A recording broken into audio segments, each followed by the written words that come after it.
রবীন্দ্রনাথের ছোট গল্প, সার্থক ছোট গল্প নিয়ে একটা সমস্যা হয়। রবীন্দ্রনাথের প্রথম সার্থক ছোট গল্প হলো কি ঘাটের কথা, 1884 খ্রিস্টাব্দে প্রকাশিত ভারতী পত্রিকায়।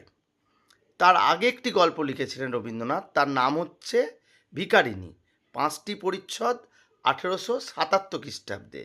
কিন্তু এটি সার্থক ছোট গল্প নয়।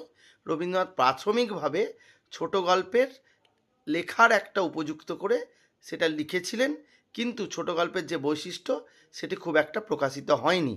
সেই জন্য আমরা সার্থক ছোট গল্প হিসাবে ঘাটের কথা কি ধরব, ভিখারিণীকে ধরব না। আর তারপর দ্বিতীয় সার্থক ছোট গল্প, এটিও 1884 খ্রিস্টাব্দে প্রকাশিত হয়, নবজীবন পত্রিকায়, রাজপথের কথা গল্পটির নাম।